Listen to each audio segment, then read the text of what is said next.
Today I'm speaking to Sarah Thurstan. Sarah is a director of Performance Link, which is a company that specialises in developing a speaker's personal presence and enabling them to feel comfortable in their own skin. Hello, Sarah. Hello, Robert. Hi. I thoroughly recommend Sarah's book, Personal Presence, for anyone wanting to improve their speaking and presentation. Now, before we learn about some of the key issues around presenting and communicating to others, I wonder if you could tell me a little of your story. How did you come to be doing the work you do now? Well, thank you for asking, Robert.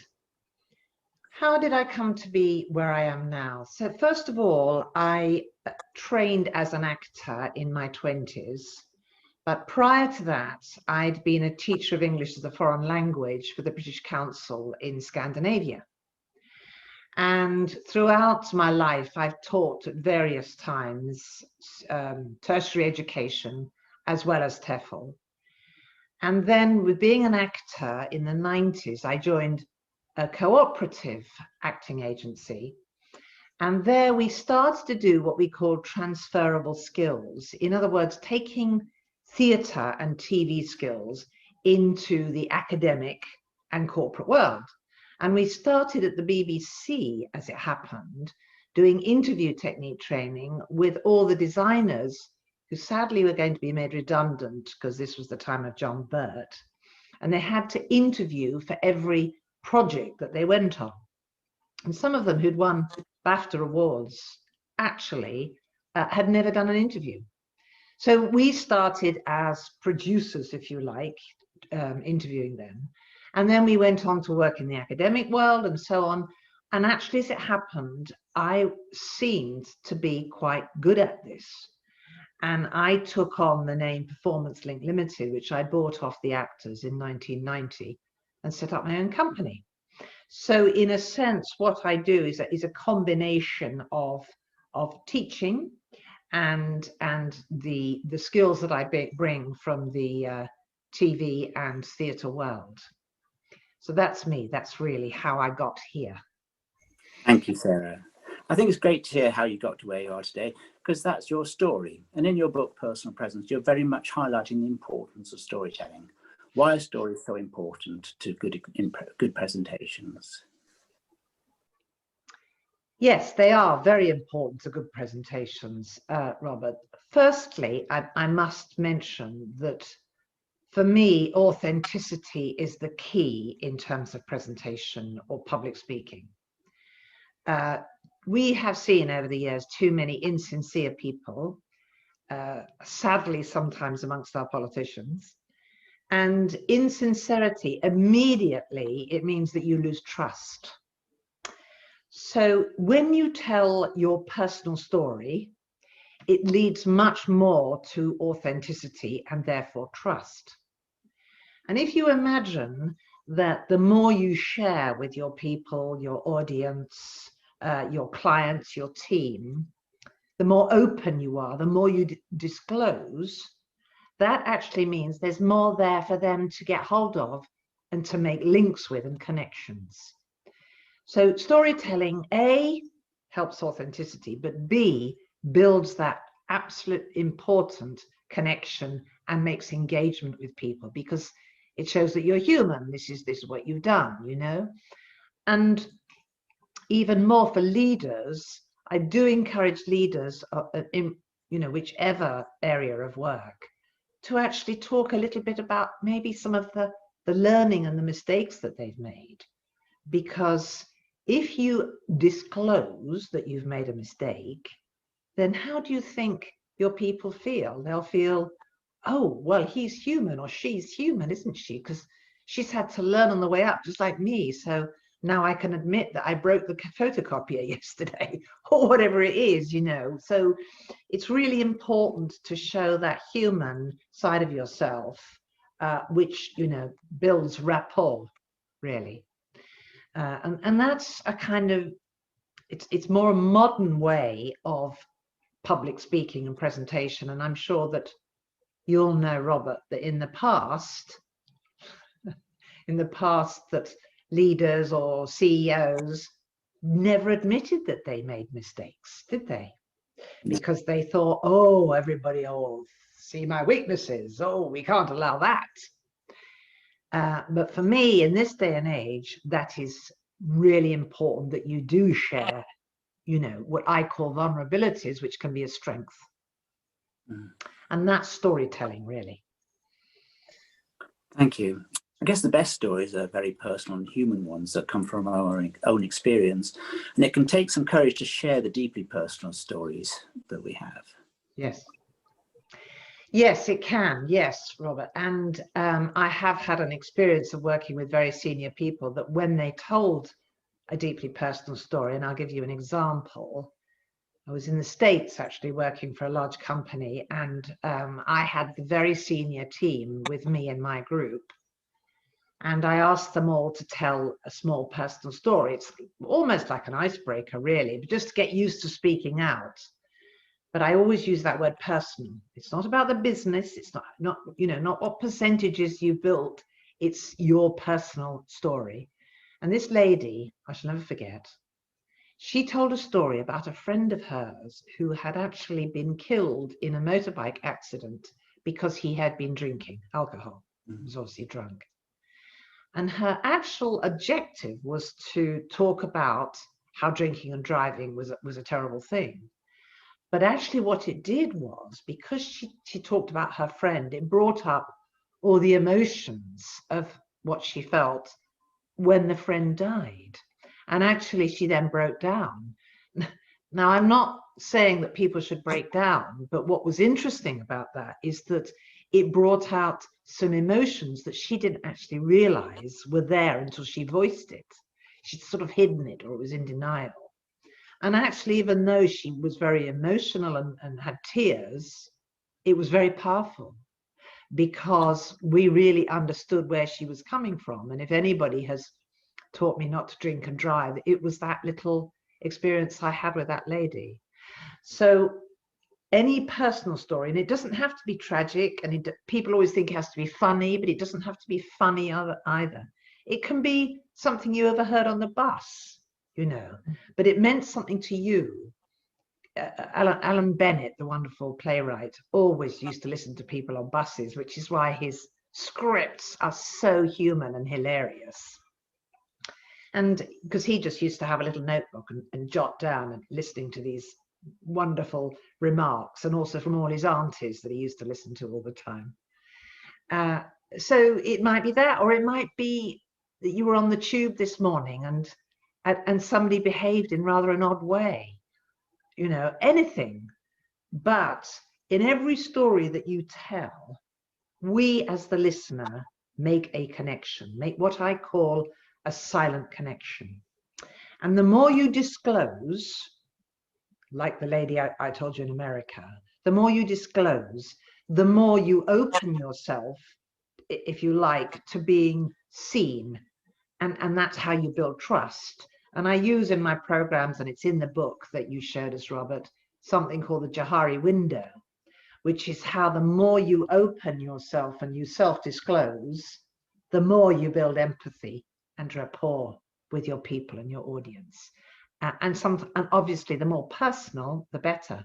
But you have to be confident sometimes to do that. You know, to say, right, today I'm going to tell them. I heard one presentation where somebody started, our company, who's the CEO, our company lost £4 billion last year. That was his opening line, you know, and everybody was agog completely, because not only disclosed, but then he was going to say what he'd done and what was necessary to do to ameliorate the situation. So, but it needed confidence, didn't it? You know, not many people would admit that their company lost that much money. Yeah, so self-disclosure, Robert, and the other thing is self-awareness. And you can't be a good communicator unless you are self-aware. And self-awareness comes in two forms. Firstly, the form that you know who you are. So the confidence, for example, okay, I'm tall and fairly ancient, and I've got a very loud received pronunciation voice, etc. So I'm aware of that. I'm also aware that I can be a bit scary sometimes when I stand up because I'm very tall. But there's this other side of the impact that you have on other people. What effect do you have? And one of the issues with, again, some of our politicians or people in high status positions is that they have had an elitist background for one reason or another, maybe private education, and they don't actually know who the general public are or the ordinary people are because they live in an elitist bubble. And that's really important. You have to know the effect that you have, and that's part of the self-awareness bundle. So it's two, one about you and one about the effect. Yeah. Thank you. Thank you. And for some people, taking part in meetings can present a real challenge, can't it? Especially having a voice and speaking out. Yeah, good point. Good point, Robert. So I've often attended meetings and people struggle. Often women, especially in hierarchical situations, and if they're young, what do often the men imagine? That they're there to take the notes or make the tea, you know. And I'm not being facetious, that still happens. And I've seen it happen. And often, yes, with young men as well, you know, who don't feel that confident. They just get talked over by what we call the senior male grey hairs. I mean, if you look at the FTSE 100 index, you know, the leaders, if you look at all the leaders in those FTSE 100s, I think there is 2 women and 1 person of colour, you know. So daunting, isn't it? We have a long way to go. But this is what happens in meetings, especially in what I call hierarchical companies. Most of my clients, I must say, like to be non-hierarchical. In other words, people take responsibility for themselves. They have their own accountability. So if you're a consultant in a company, you don't expect somebody else to do your photocopying for you or bring you tea or do your agenda or your typing. You do it yourself, you know, because the office, which, you know, works for the consultancy, is not there at your bidding. Anyhow, but I've seen in meetings, I've seen actual, sometimes men doing this. Just that. And what does that say? That says, no, stop talking. I'm more important than you, actually. So just be quiet. And that's really, you know, that's so daunting. And then, of course, they're quiet because they lose their confidence. And their self-worth goes down. So my premises is that if you're running that meeting, if you're the chair, it's your responsibility not to have any of that kind of behavior in the meeting, and to, you know, to pick up on it. If somebody's speaking, you don't do that. You know, you invite them, you watch and you listen. You also make eye contact with everybody in the room. I've seen, you know, the person who's supposed to be the decision maker, he is the only person who gets the eyes. And sometimes it's a she. But all the other people don't get any of the eye contact. And how does that make them feel? That makes them feel like they're not important. They, you know, they needn't be there. So they may as well just go on their phone and do their messages. Those body language things are really important in meetings. So what I suggest to my clients is that before they go into what they might deem a bit scary or a daunting meeting, they write down 1 or at most 3 things, rule of 3, that they want to say. So they've written it down. They practice over and over again out loud to the trees, to the animals, to the child, to the dog, whatever, until they can say it backwards and forwards and inside out. And then when they're in that meeting, they introduce that idea at a good point, but it will come out fluently.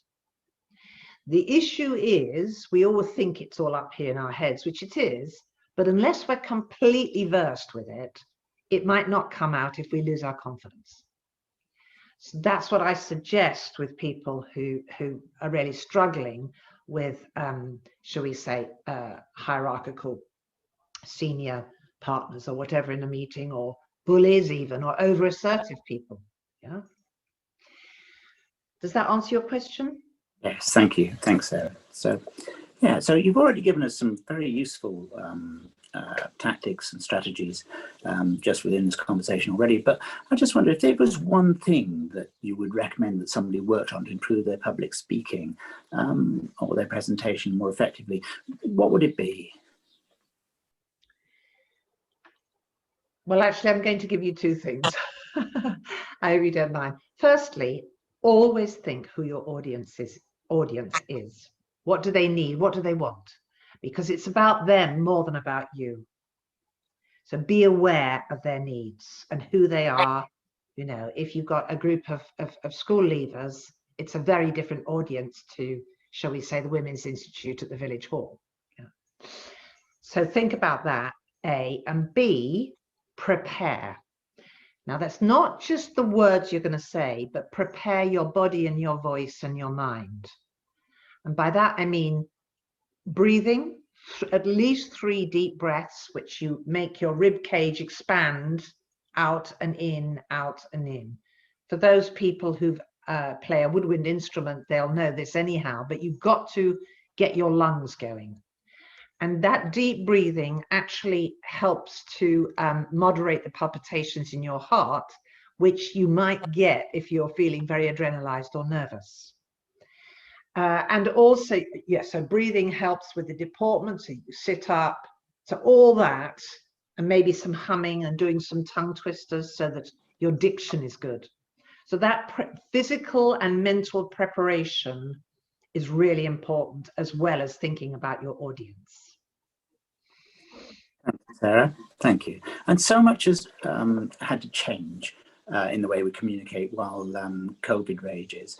What are the things we need to pay attention to in the future? Good question. Well, first of all, as we are doing now, so much of our communication is going to be done online, virtually, whether it's Zoom or Microsoft Teams. So we need to get good at that. You know, we need to actually practice with it and practice so that we can bring our persona over through the screen. You need to speak more slowly because of the time lapse. You need to look to make eye contact with your camera. You need to keep your laptop lifted, etc. So think about those technical things. As I said earlier, I've been an actor for many years, and I was on a webinar with a casting director, and he said, "I'm just telling you now, you guys, you just got to get used to self-tapes." And that meant that we've got to get used to filming ourselves. You know, we've got to be good at it, because that's the way forward. I mean, I'm hoping we can come back to face, you know, in 6 months or so, but I still think there's going to be a lot of this technical work, you know, virtual work. That, and I also think from an empathy point of view, especially for leaders, for your friends, your colleagues, you've got to think about mental health. I've already seen so many people whose mental health has gone rock bottom because of COVID, because they've lost their jobs, or because they've been indoors for months and months and months, or in young people particularly, because they, their future looks so bleak with the economy and their work, and therefore they lose self-confidence and they have lack of self-worth and self-esteem. So I think we, the older generation, have got to be mindful that we need to support those young people in any way that we can to make their mental health better. Yeah, so that's what I think post-COVID we need to think about. Certainly, and certainly I'm noticing, changes in the way mental health problems are arising now as a result of COVID, not necessarily directly related to COVID, but being emphasized, things being worse because of COVID. So a lot of attention needs to be paid to that. Thank you, Sarah. Yes, yes, sorry, Robert, you must You must see it a lot as a therapist. You must have experienced that recently. I do indeed, yes. And I think people almost feel embarrassed to be saying that they're experiencing mental health because of COVID, because we're all in the same boat, and it feels a little bit, you know, like you might be weak because you feel that you're suffering and others don't appear to be. So I think I do think we have a lot to deal with in that respect. Yes.